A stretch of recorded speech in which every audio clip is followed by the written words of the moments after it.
effectively implemented. Right, And absolutely. the very And fact therefore, that we news heard coming that, in of a number of vessels who have been able to traverse through the Strait of Hormuz. In fact, earlier in the morning, there was information coming in that a Chinese flagged vessel was able to pass through Hormuz. And how is it that is happening, despite the claims that are being made by US President Donald Trump of being able to successfully maneuver it, United States way in stopping ships from passing through Hormuz. Stay on with me. So I've been intimated that there is more information coming in. The Russian Foreign Minister Sergey Lavrov has now arrived in Beijing at a time when tensions are rising over the Strait of Hormuz, a key global oil route. The United States reported blockade and escalating West Asia conflict have triggered concerns over global energy security, especially as China relies heavily on oil passing through this route.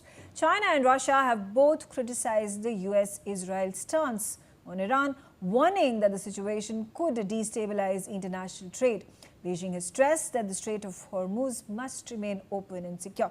All right, Ambassador Mukherjee, now when we say Sergey Lavrov, the foreign minister of Russia, arriving in China, we are at this point in time also anticipating US President Donald Trump to be meeting Xi Jinping in a few weeks' time.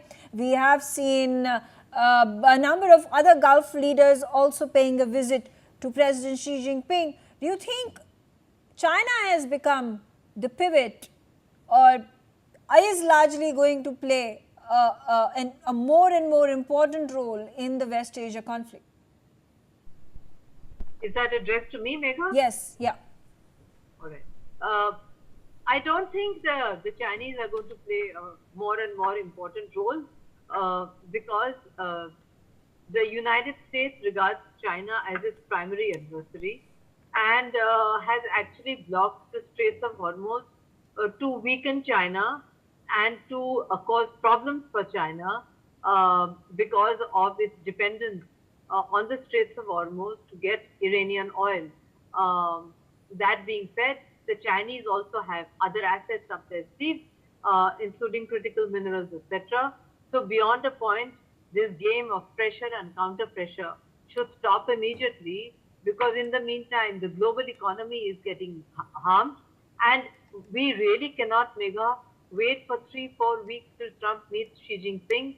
We need to bring an end to this blockade of the Straits of Hormuz as soon as possible, so that the normal passage of tankers can continue.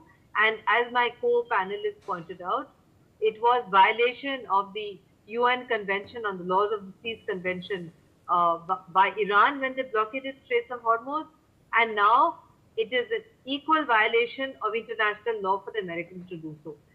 What they basically need, and there are rumors, I don't know if you must be having first-hand news, that there's apparently going to be a second round of talks, possibly in a different venue. People are talking about Geneva as a possible venue. I had actually always said that Geneva was a perfect venue, not Islamabad, because it's a weak state, and a weak state cannot even be an intermediary because it has no clout to force its way into a compromise between two such difficult adversaries. So if it is going to be in Geneva, I think that is good news. In that case, the Russians and the Chinese would have a role to play, and perhaps even India would have a role to play along with the other Gulf states that had been left out of the discussions and were very upset about it. And primarily the UAE, but also Qatar, also Bahrain, all those have been affected. So this is the news that I have, but you would have better news on your side. Yes, so, of course, there have been news reports. The likely date of a second round of consultations, the second round of peace talks has been determined as 16th of April. In fact, I was at that press conference of the Iranian ambassador to India, where Dr. Mohammad Fazali said, and as per sources in the Iranian embassy, that they are looking at a permanent ceasefire and a peace resolution way before the month of April ends. Remember, the ceasefire at this point of time is going to last up until 2 weeks, which is 23rd of April. So is there going to be a possible resolution is something we have to wait and watch. All right, more information coming in. China has rejected reports claiming it is providing military support to Iran, calling them completely fabricated and misleading. Beijing has said that it always acts prudently and responsibly in the export of military products and maintains strict control in line with its domestic laws and international obligations. It has also dismissed media allegations as baseless and politically motivated, warning the United States. China said that if tariff hikes are imposed on the basis of such accusations, it will be forced to respond with appropriate countermeasures. Let me get in Commodore Anil Jaising back into the conversation. And Commodore Jaising, you know, China has refuted these claims being made by United States intelligence that military equipment is being transported to Iran by China. There were threats that had been issued by Donald Trump saying that United States will impose 50% tariffs on the basis of this intelligence report given to the US State Department. How do you see China reacting to it? That's right. I don't think any country is going to openly admit that it is providing weapons to another country, particularly when two countries are involved in a conflict. So China is not likely to admit openly that, yes, we have done it. They are going to deny it. And America is going to insist that they're doing it. So this will go on. This to and froing will go on.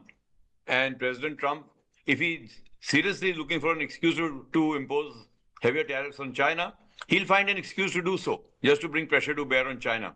But whether he will go to that extent or not is a million-dollar question. I'm not so sure that he is presently has that kind of confidence to take on China if China gets rattled by this whole thing. Because even if you look at the blockade, and